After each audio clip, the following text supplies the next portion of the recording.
Previous ক্লাসে আমরা acute পেরিকার্ডিটিস নিয়ে আলোচনা করেছি এবং অ্যাকিউট পেরিকার্ডিটিস একটা কমন কমপ্লিকেশনস নিয়ে আমরা বলে ফেলেছি, দ্যাট ইজ পেরিকার্ডিয়াল ইফিউশন। এবং এই ক্লাসে আমরা পেরিকার্ডিয়াল ইফিউশন নিয়ে কথা বলতে চাই।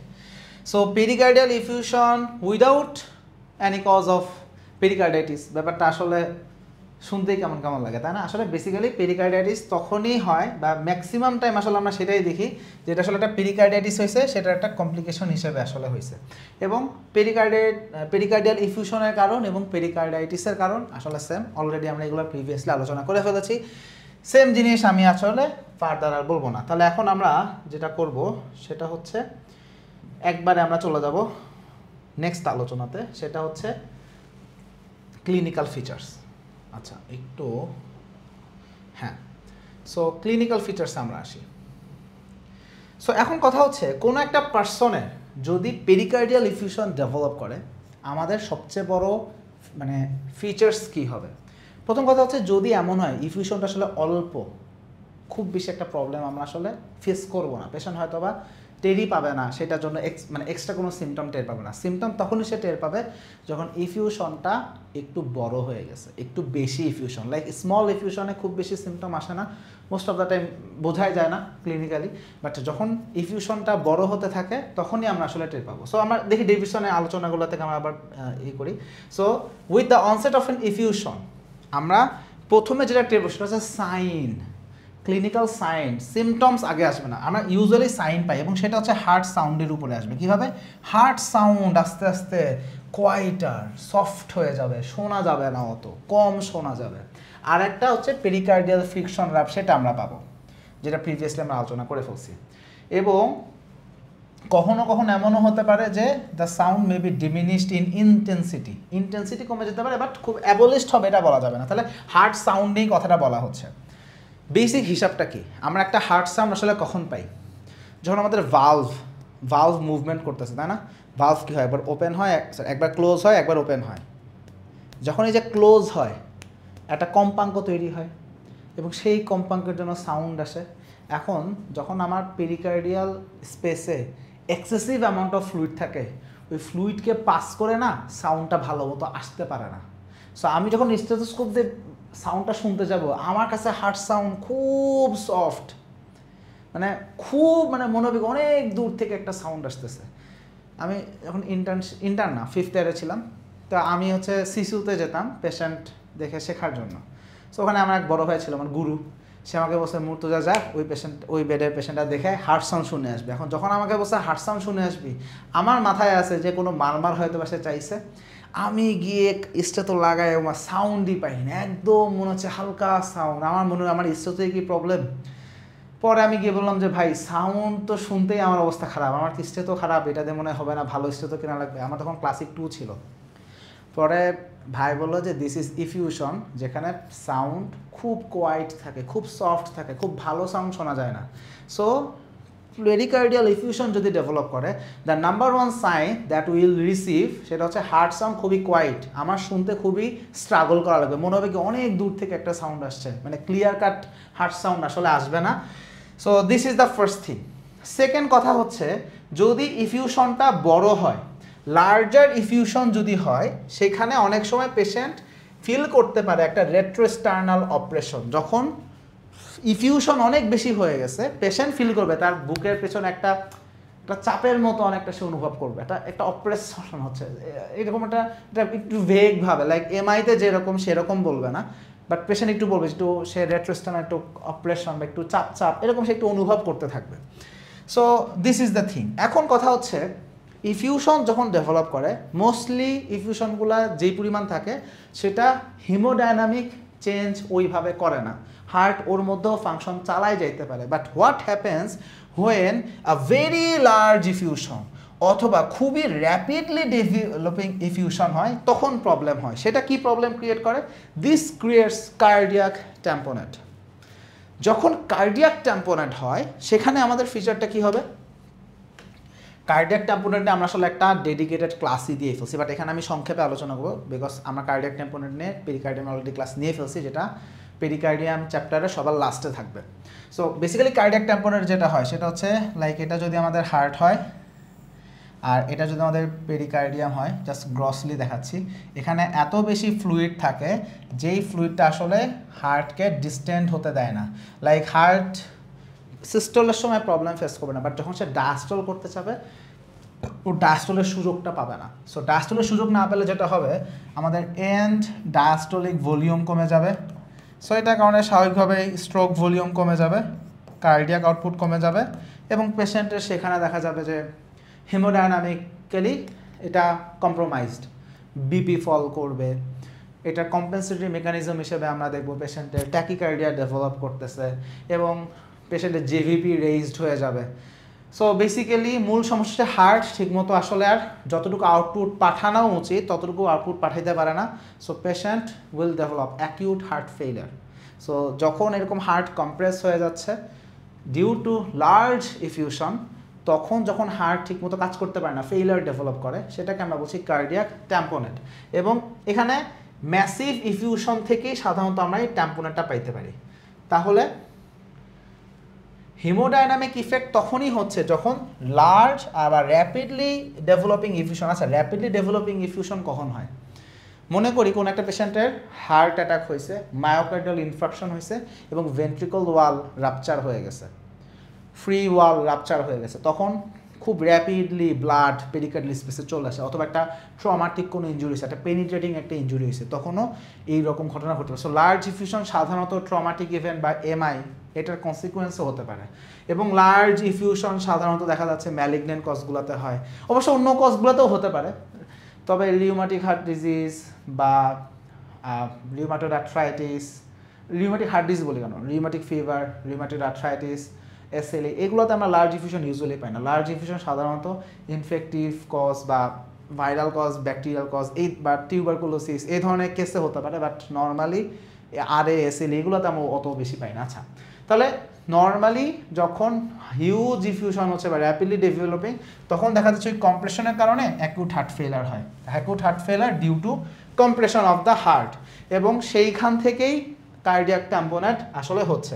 এবং তখন আমরা কি পাবো? তখন কার্ডিয়াক ট্যাম্পোনেটের জন্য রাইট অ্যাট্রিয়াম প্রপারলি তো ড্রেইনই করতে পারতেছে না, কারণ সিস্টোল ইজ ইম্পেয়ার্ড, বরং আমাদের রাইট অ্যাট্রিয়ামে সব ভেইন থেকে ব্লাড আসতেছে, superior vena CAVA, inferior vena CAVA blood আসতেছে, ওই সময় জেভিপিটা রেইজড হয়ে যায় বিকজ অফ দ্য কনজেশন। সো ওই সময় আমরা দেখবো যে জেভিপি রেইজড, হাইপোটেনশন, অলরেডি বলে ফেলেছি। আচ্ছা, আরেকটা হচ্ছে পালসাস প্যারাডক্সাস, এটা আমরা কার্ডিয়াক ট্যাম্পোনেটের ক্লাসে এক্সপ্লেন করছি, তাও এখানে সংক্ষেপে বলি। যখন ইন্সপিরেশন হয় তখন আমরা দেখবো পালসটা ইমপালপেবল, পালসটা তখন আমি পালপেব করতে পারবো না, এবং ওই মোমেন্টে systolic blood pressure 10 millimetre mercury বা তার একটু বেশি ড্রপ করে। নর্মালি এরকমটা হওয়ার কথা না, বা হলেও বোঝা যায় না খুব বেশি একটা, বাট এখানে মোটামুটি খুব ভালোভাবে বোঝা যায় this is pulsus paradoxus. So আরেকটা হচ্ছে অলিগিউরিয়া। অলিগিউরিয়া কেন হয়? যখন হার্ট ফেলিয়ার ডেভেলপ করে, হার্ট পেরিফেরাল অর্গানে ঠিকমতো ব্লাড সাপ্লাই পাঠাইতে পারে না, সো কিডনিতেও ঠিকমতো ব্লাড যাইতে পারতেছে না, সো স্বাভাবিকভাবেই সেখানে জিএফআর কমে যাবে এবং অলিগিউরিয়া ডেভেলপ করবে। সো এইগুলো আমরা আসলে পাইতে পারি। আচ্ছা, এখন এই যে ইফিউশন বললাম এগুলো সব টিপিক্যাল ইফিউশন, কিন্তু কখনো কখনো এমন হইতে পারে না যে কোনো একটা পেশেন্টের ইফিউশন হয়েছে লোকুলেটেড, লাইক এইটুক জায়গা ধরে ইফিউশন, বাকি জায়গা ফ্রি।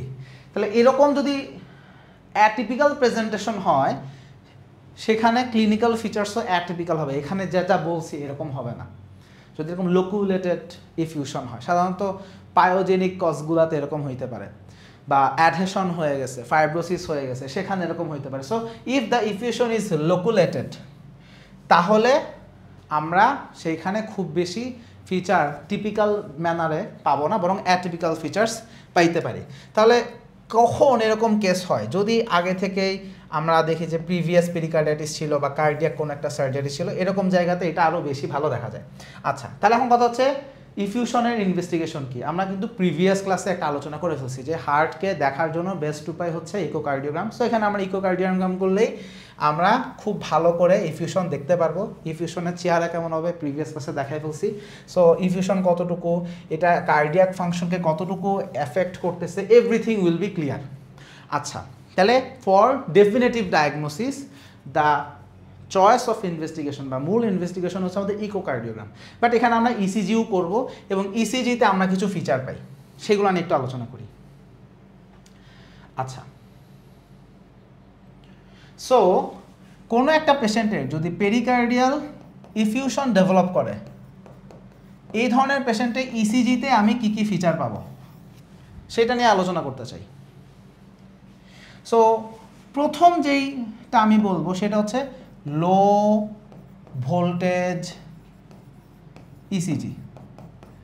এখন লো ভোল্টেজ ইসিজির গ্রস কনসেপ্ট কি? গ্রস কনসেপ্ট হচ্ছে আমার যে ইলেকট্রোডের যত কাছে আমার এই আয়নের মুভমেন্ট হবে, আমার ইসিজিতে যেই ওয়েভ আসবে সেটার অ্যাম্পলিটিউড তত বেশি হবে। তাহলে যদি এমন হয় যে প্রচুর পরিমাণ আমাদের চার্জ মুভ করতেছে, সেখানেও আমরা হায়ার অ্যাম্পলিটিউড ওয়েভ পাই, এবং যেখানে আমরা দেখি যে লিড থেকে অনেক কাছে সেখানেও আমরা হায়ার অ্যাম্পলিটিউড ওয়েভ পাই। কিন্তু যদি লিড থেকে অনেক দূরে ঘটনাটা ঘটতে থাকে অথবা অল্প পরিমাণ চার্জ মুভ করে, সেইখানে আমরা লোয়ার অ্যাম্পলিটিউড পাই। সো মূল কথা হচ্ছে যখন ইফিউশন ডেভেলপ করছে, সো এখানে ব্যাপারটা হচ্ছে হার্ট এবং এই লিড এই দুটার মধ্যে একটু জায়গা বেশি হয়ে গেছে। কিভাবে বেশি হয়ে গেছে? মাঝখানে ইফিউশন আছে।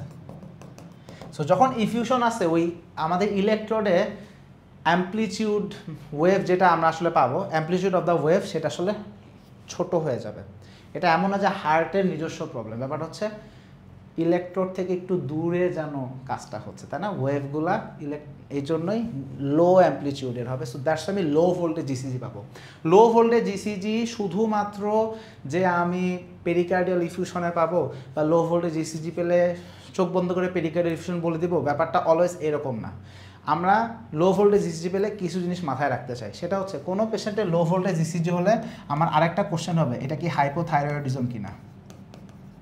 কারণ হাইপোথাইরয়েডিজম হলে সেখানেও আমরা লো ভোল্টেজ ইসিজি পাই। সো লো ভোল্টেজ ইসিজি পেলে চোখ বন্ধ করে বলে দিলাম পেরিকার্ডিয়াল ইফিউশন, তাহলে এখানে পেরিকার্ডাইটিস এসে এই জন্য কমপ্লিকেশন। অলওয়েজ চিন্তা এইরকম হবে না, বরং হাইপোথাইরয়েডিজমের পেশেন্টও আমাদের কাছে এইরকম লো ভোল্টেজ ইসিজি নিয়ে আসতে পারে।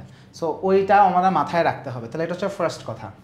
সেকেন্ড ফিচার আমি যেটা পাবো সেটা হচ্ছে ইলেকট্রিক্যাল অল্টারন্যান্স। ইলেকট্রিক্যাল অল্টারন্যান্স এটা আসলে কখন হয়?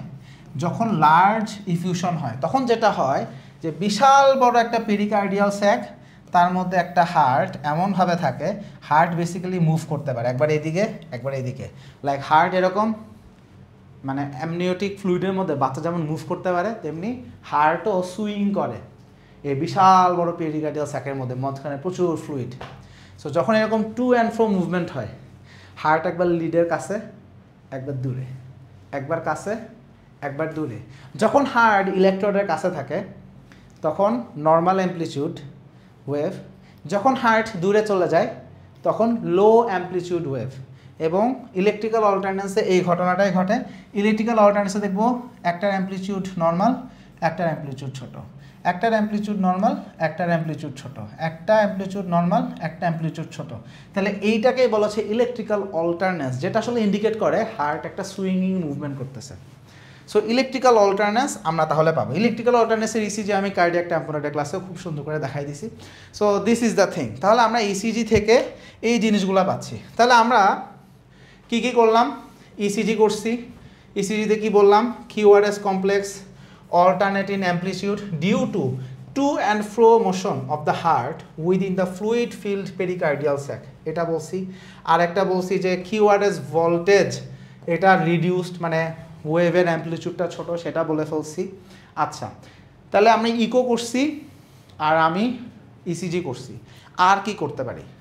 আমাদের আরেকটা করার সুযোগ হচ্ছে আমরা একটা এক্স রে করতে পারি। সো যদি আমি একটা চেস্ট এক্স রে করি, চেস্ট এক্স রেতে কী দেখবো? যদি একটা ইফিউশন হয়, মোটামুটি লার্জ ইফিউশনে, আমার কাছে মনে হবে কি যে হার্টের এই শ্যাডোটা অনেকটা যে এরকম বিশাল বড় একটা গ্লোবিউলার শেপড হয়ে থাকবে, বিশাল বড় একটা গ্লোবিউলার শেপড হার্ট শ্যাডো আসবে। সো এটাই হবে। তাহলে যখন আমরা একটা চেস্ট এক্স রে করবো, সেখানে আমরা দেখবো যে মানে বেসিক্যালি কার্ডিয়াক যে সিলোট, এইটা আসলে মানে বিশাল বড় হয়ে গেছে, এরকম মনে হবে, শ্যাডোটা অনেক বড় আসবে। সো বেসিক্যালি একটা গ্লোবিউলার একটা অ্যাপিয়ারেন্স আসলে ডেভেলপ করে। সো আমরা একটু এগুলো ছবি দেখার চেষ্টা করি, যে এখানে দেখি আমাদের ডেভিডসনে কী কী ছবি আছে। আচ্ছা এখানে তো পেরিকার্ডিয়াল ডিফিউশনের ছবি দেখাইছি। আচ্ছা এখানে এই ছবিগুলো নাই, তাও আমি একটা কাজ করি, আমরা একটু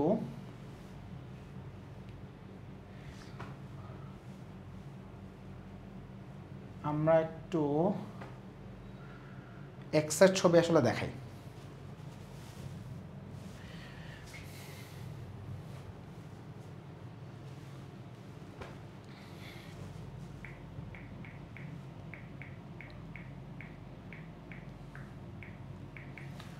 আচ্ছা পেরিকার্ডিয়াল এফিউশন আমরা যদি এক্স-রে করি, এখানে দেখি আসলে রেডিওলজির জন্য বেস্ট ওয়েবসাইট হচ্ছে radiopedia.org। This is the best website. আমরা এই এক্সরেটা একটু দেখি।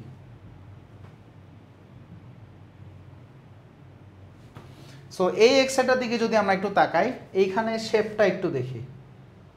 সো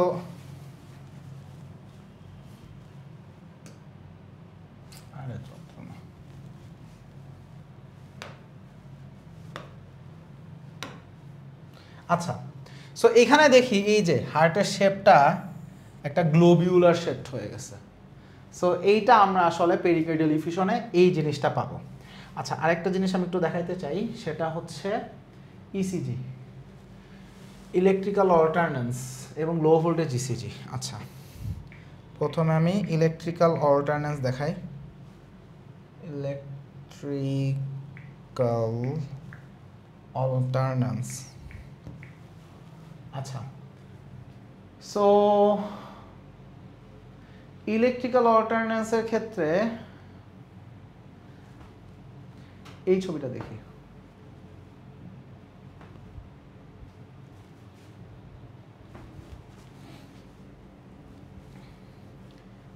আচ্ছা এখানেও যদি আমরা দেখি, লাইক র্যান্ডমলি যে কোনো একটা লিড যদি চুজ করি, এই দেখো এটা হচ্ছে ছোট, এটা দেখো নর্মাল অ্যামপ্লিটিউড, লো অ্যামপ্লিটিউড, নর্মাল অ্যামপ্লিটিউড, লো অ্যামপ্লিটিউড, আবার দেখো নর্মাল অ্যামপ্লিটিউড, এটা দেখো লো হয়ে গেছে। সো এই যে normal low, normal low, this is electrical alternans, this is electrical alternans. আমরা আরেকটা দেখাবো, সেটা হচ্ছে low voltage ECG, low voltage ECG. আচ্ছা সো লো ভোল্টেজ ইসিজিতে আমরা পেরিকার্ডিয়াল এফিউশন, সো একটা এই ইসিজিটা দেখি।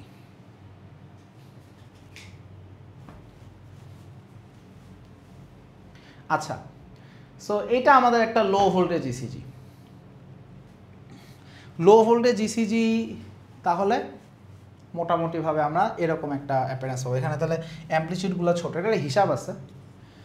নর্মালি আমরা যদি যদি আমরা লিম্ব লিডগুলো দেখি 5 স্মল স্কোয়ারের থেকে ছোট হবে, আর যদি আমরা অ্যান্টেরিয়র লিডগুলোর দিকে তাকাই 10 স্মল স্কোয়ার থেকে ছোট হবে।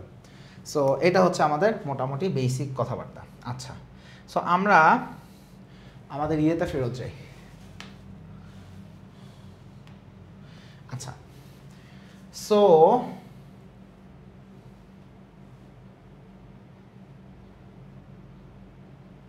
আচ্ছা এখন কোশ্চেন হচ্ছে ম্যানেজমেন্ট। আমরা ম্যানেজমেন্ট কি করব? সো বেসিক ম্যানেজমেন্টের কথা হচ্ছে, যদি এমন হয় পেশেন্টের আসলে একটা লার্জ ইফিউশন ডেভেলপ করছে যেটা আসলে হিমোডাইনামিক কম্প্রোমাইজ করে, লাইক ব্লাড প্রেশার ফল করছে, কার্ডিয়াক ট্যাম্পনেরও যেটা হয় ব্লাড প্রেশার ফল করে, পেশেন্টে হার্ট ফেলিয়ার ডেভেলপ করে, জেভিপি রেইজড হয়ে যায়, ট্যাকিকার্ডিয়া ডেভেলপ করে। সো হেমোডাইনামিক কম্প্রোমাইজ যদি হয় বা কার্ডিয়াক ট্যাম্পোনেট যদি ডেভেলপ করে, তখন আমাদের আসলে ফ্লুইডটা বের করতে হবে। এবং ফ্লুইড বের করার বেস্ট উপায় কি? আমরা আসলে অ্যাসপিরেট করব। একটা ইমেজ গাইডেড অ্যাসপিরেশন, সাধারণত ইকোকার্ডিওগ্রাম করে অ্যাসপিরেট করা, ইকোকার্ডিওগ্রাম করে বেস্ট ওয়ে মানে বেস্ট সাইট অফ পাংচার ওটাকে আইডেন্টিফাই করা হয়।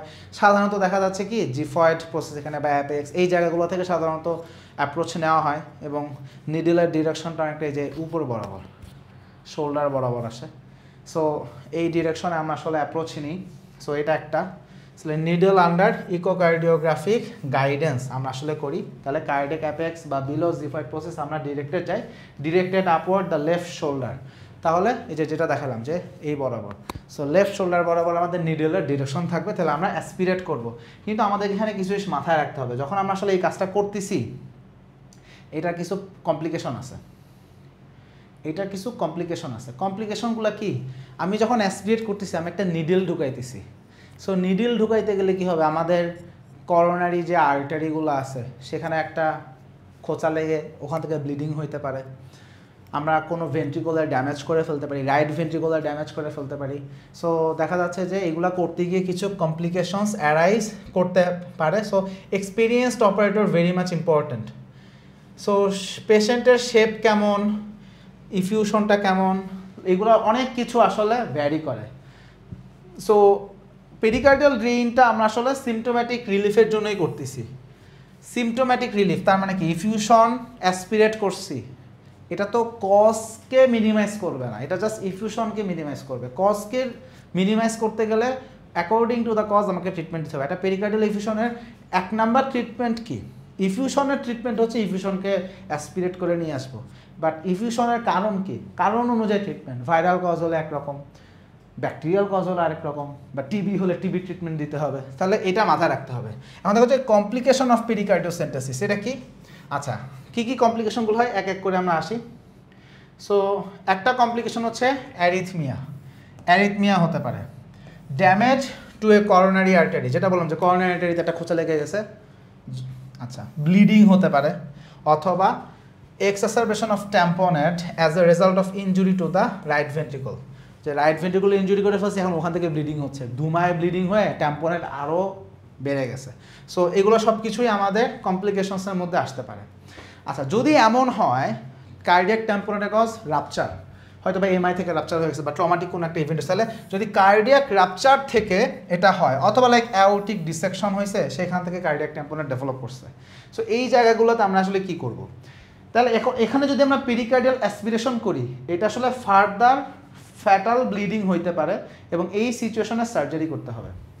বেসিক কথা কি, একটা ট্রমাটিক ইভেন্ট হয়েছে, কার্ডিয়াক ট্যাম্পনেট হয়ে গেছে, আমি ব্লাডটাকে বের করছি, তখন কি হবে, ওই ব্লাডটা কিন্তু যে ওপেনিং থেকে ব্লাড আসতেছিল সেটাকে একটা কম্প্রেস করতেছিল। আচ্ছা জিনিসটাকে ছবি এঁকে দেখাই, মনে করি এটা হার্ট, এখান থেকে ব্লিডিং হচ্ছে, হিউজ ব্লাড এখানে জমছে, এখন এই যে হিউজ ব্লাড এখানে জমছে, ওই যে একটা অ্যাওর্টাতে ছুরি ঢুকালে যেরকম হয়, ছুরিটার জন্য ব্লিডিং হচ্ছে, আবার ছুরিটা একটা প্রেশার ইফেক্ট দেয় যে কারণে ব্লিডিং বেশি হইতে পারে না।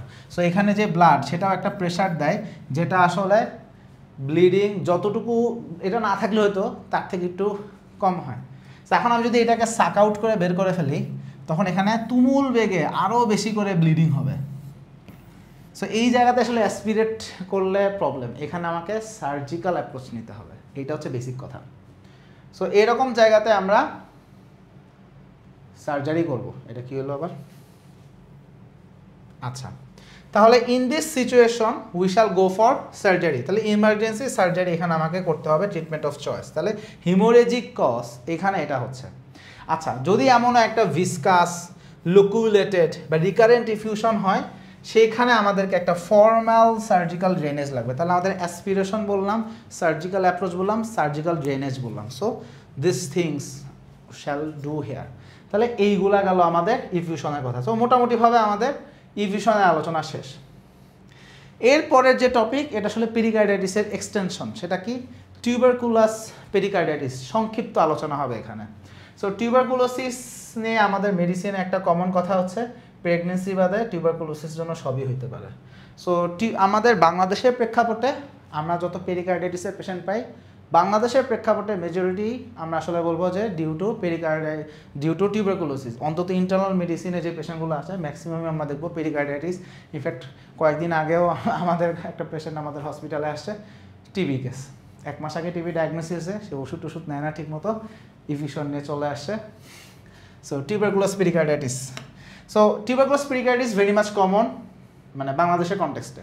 সো এটা কেন হচ্ছে, এখন যখনই টিবির আলোচনা আসবে সবসময় প্রথম প্রশ্ন প্রাইমারি লোকেশন কোনটা, কারণ টিবি কিভাবে হয়, আইদার একটা প্রাইমারি সাইট থাকে যেখানে প্রাইমারি টিবি, অথবা প্রাইমারি সাইট থেকে টিবিটা ডিসেমিনেটেড হয়ে আরেকটা অর্গানে ইনভেট করছে, ব্রেন হইতে পারে, মেনিনজেস হতে পারে, বিশেষ মেনিনজাইটিস আমরা কমনলি পাই, তাই না? অথবা পেশেন্টের বোন, তাই না, পটস ডিজিজ থাকে আমরা জানি, অথবা লিম্ফ নোডে গেছে, টিউবারকুলার লিম্ফ্যাডেনাইটিস হতে পারে, তাহলে ডিজেমিনেশন হচ্ছে কিনা, তাই না? সো পেশেন্টের তাহলে যখনই টিউবারকুলোসিস নিয়ে কথা আসবে, প্রথম কথা এটা কি প্রাইমারি সাইট নাকি এখানে একটা ডিজেমিনেটেড টিবি হয়ে আসলে এই ঘটনাটা ঘটছে। সো বেসিক্যালি পেরিকার্ডাইটিস কখনোই প্রাইমারি সাইট না, বরং নর্মালি আমরা দেখি প্রাইমারি সাইট হচ্ছে লাং, একটা পালমোনারি টিউবারকুলোসিস কেস, সেইটা পরবর্তীতে সেখান থেকে ডিজেমিনেশন হয়ে গেছে, প্লুরা অ্যাফেক্টেড, না সরি প্লুরা বলি কেন, পেরিকার্ডিয়াম অ্যাফেক্টেড হচ্ছে, তাহলে এইভাবে ঘটনা। তাহলে টিউবারকুলাস পেরিকার্ডাইটিস নর্মালি কখন হচ্ছে, একটা প্রাইমারি টিবির কমপ্লিকেশন হিসেবে এটা অ্যারাইজ করতেছে। তবে এমন হইতে পারে পেশেন্টের পালমোনারি টিবির ফিচার আসা নাই, পেশেন্টের ফার্স্ট ফিচার পেরিকার্ডাইটিসের জন্য, এটা হইতে পারে লাইক টিবি প্রথমে তার লাংসে হয়েছে, তারপরে তার পেরিকার্ডিয়াম অ্যাফেক্টেড হয়েছে, হইতে পারে এইভাবেই ঘটনাটা ঘটছে। বাট সিমটম হয়তোবা পালমোনারি টিবির সিমটম হয়তোবা তার ফার্স্টে আসে না, হয়তোবা পেরিকার্ডাইটিসের সিমটম নিয়ে এসে আসে। অর্থাৎ this can happen, first manifestation of the infection might be the pericarditis, এরকম হতে পারে। এখন বাংলাদেশে তো টিবি আসলে এন্ডেমিক জোন, কিন্তু বাংলাদেশের বাইরে কিন্তু টিবি এন্ডেমিক সব জায়গায় না। তাহলে ওই সব দেশে আমরা কোন পেশেন্টে টিবি পাচ্ছি, যারা ইমিউনো কম্প্রোমাইজড, স্পেসিফিকভাবে দেখা যাচ্ছে যে যাদের এইডস আছে, হ্যাঁ, যেমন আফ্রিকাতে এইডস মহামারী, ওই সব জায়গায় দেখা যাচ্ছে যে it is a common feature of AIDS আছে, অপরচুনিস্টিক ইনফেকশন হয়েছে, সেখান থেকে এত কিছু হয়ে গেছে, তাহলে এটা একটা হইতে পারে। আচ্ছা, এটা গেল। এখন যখন কোন একটা পেশেন্টের টিউবারকুলাস পেরিকার্ডাইটিস থাকবে, এখানে যে পেশেন্ট শুধুমাত্র পেরিকার্ডাইটিসের ফিচার নিয়ে আসবে তা না, বরং এখানে টিবির জন্য আরও এক্সট্রা অনেকগুলো ফিচার থাকবে। টিবির জন্য কিছু ফিচার কমন, ম্যালাইস থাকবে, লো গ্রেড ফিভার থাকবে, ওয়েট লস থাকবে, অ্যানোরেক্সিয়া থাকবে। টিবি হলে মোটামুটি সবার ক্ষেত্রেই তাই, তাহলে এখানেও তাই, তাহলে ম্যালাইস থাকবে, ওয়েট লস থাকবে, লো গ্রেড ফিভার থাকবে, তাহলে এগুলা যেই টিবি হোক এই ফিচার মোটামুটি সব জায়গাতেই আমরা পাই, তাই না? তাহলে এগুলো আমরা পাচ্ছি। আচ্ছা, এখন যখন টিউবারকুলাস পেরিকার্ডাইটিস হয়, এখানে যে ইফিউশনটা হয়, নর্মালি ইফিউশনটা কেমন?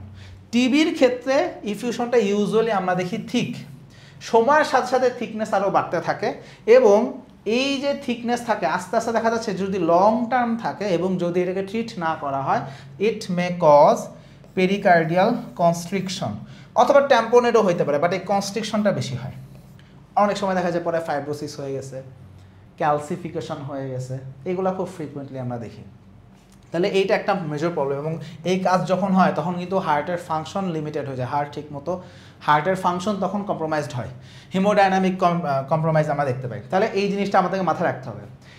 সো এইগুলো থাকতে পারে, অ্যাসোসিয়েটেড প্লুরাল ইফিউশনও প্রেজেন্ট থাকতে পারে, কারণ পালমোনারি টিবি সেইখান থেকে প্লুরাল ইফিউশন হয়েছে, আবার সেই সাথে তার পেরিকার্ডাইটিস হয়েছে, অর্থাৎ আমি প্লুরাল ইফিউশনও পাচ্ছি, পেরিকার্ডিয়াল ইফিউশনও পাচ্ছি, এরকম প্রেজেন্টেশনও হতে পারে, এবং অ্যাকচুয়ালি এটাই বেশি পাওয়া যায়। আচ্ছা, এগুলো সব পাইলাম। এখন কথা হচ্ছে যে ডায়াগনোসিস কনফার্ম করবো কেমনে? এখন পেরিকার্ডাইটিস হচ্ছে এটা তো আমরা ইসিজি দিয়ে ডায়াগনোসিস করতে পারছি, বাট এটা যে টিবি সেটা কেমনে ডায়াগনোসিস করবো? এটা ডায়াগনোসিস করার উপায় হচ্ছে আমাকে অ্যাসপিরেশন অফ দ্য ফ্লুইড, তাহলে আমি প্রথমে এই পেরিকার্ডিওসেন্টেসিস করে অ্যাসপিরেশন করব ফ্লুইডটা, এবং সেইটাকে আমি কালচার করব, তারপরে nucleic acid amplification test, GeneXpert হাবিজাবি, এগুলো সব করব, তাহলে এগুলো আমরা করতে পারি। আচ্ছা, ট্রিটমেন্ট কি? ট্রিটমেন্ট হচ্ছে আমাদের অ্যান্টি টিউবারকুলাস কেমোথেরাপি। কেমোথেরাপি শব্দটা শুনলে আমাদের মাথায় সবসময় ক্যান্সার কেমোথেরাপি চিন্তা করে, বাট কেমোথেরাপি, অ্যান্টিবায়োটিক থেরাপিকেও কেমোথেরাপির মধ্যে আলোচনা করা হয়। সো বেসিক্যালি আমরা অ্যান্টি টিবি রেজিমেন্ট দিব, তাই না? এক্সট্রা পালমোনারি টিবির যে রেজিমেন্ট সেটাই এখানে অ্যাপ্লাইড হবে। আচ্ছা, সো এর পাশাপাশি 3 মাসের জন্য আমরা প্রেডনিসোলোন দেব।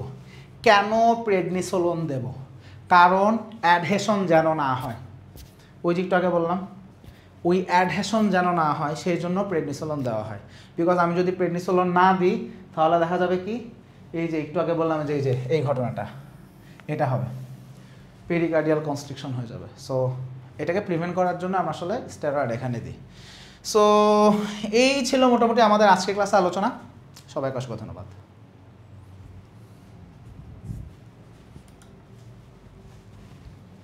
এটা কয় মিনিট হয়েছে? এটা তুমি আর দেখো।